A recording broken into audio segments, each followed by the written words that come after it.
دوسرا مقام جو اس خالص توبہ کی طرح توبہ کی وجہ سے خداوند متعال نے اس کو عطا کیا، اس بادشاہ کی بیٹی سے اس کی تزویج کا ہونا، زوجیت میں اس کی بادشاہ کی بیٹی کا آنا۔ تیسرا مقام جو اللہ نے اس کو اس خالص توبہ کے ذریعے دیا وہ یہ ہے کہ جس قریے میں، جس گاؤں میں، جس مقام پر جناب نسو گئے تھے تو وہاں بالکل غیر آبادی تھی۔ نسو کے آنے کے بعد وہ شہر آباد ہو گیا۔ خدا نے خالص توبہ کی وجہ سے غیر آباد کو بھی، غیر آباد شہر کو بھی آباد کر دیا۔ چوتھی بات جو خدا نے نسو کو عطا کی، چوتھی بات یہ ہے کہ اگر نسو کے دل میں خدا کی محبت منتقل ہوئی، جناب نسو نے اپنی دل میں جب خدا کی محبت کو انڈیلا، داخل کیا، جگہ دی، تو پھر خداوند متعال نے نسو کو اتنا مقام دیا کہ تمام بنی اسرائیل کے لوگ جناب نسو سے محبت کرنے لگے۔ جناب نسو کی تمام لوگوں میں خداوند متعال نے محبت منتقل کر دی، محبت داخل کر دی کہ نسو جیسا کوئی شخص نہیں ہے۔ تو ہمیں بھی اس طرح کی توبہ کرنی چاہیے، خالصتاً و مخلصانہ توبہ کرنی چاہیے۔ اگر ہم بھی یقیناً نسو کی طرح توبہ کریں گے، اس کے بعد اس کا نام جو ہے نا نسو بن گیا، اگر ہم بھی نسو کی طرح توبہ کریں گے تو یقیناً اگر ہم پہاڑ کو چلنے کا حکم دیں گے نا چل، تو پہاڑ بھی چل پڑے گا۔ اگر ہم کسی زمین پر ٹھوکر لگائیں گے تو زمین سے بھی زمین سے موتی و ہیرے ظاہر ہوں گے۔ اگر ہم مردے پر کچھ پڑیں گے تو مردہ بھی اٹھ کھڑا ہوگا۔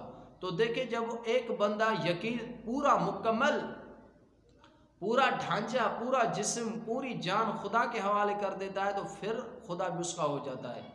پھر جب وہ بندہ اپنے جسم پر، اپنی زندگی پر خدا کے حکم کو مقدم رکھتا ہے، خدا کے حکم کو نافذ کرتا ہے، تو پھر پروردگار عالم بھی اس کو وہی امتیاز و مقامات عطا فرماتا ہے۔ وما علینا الا البلاغ المبین۔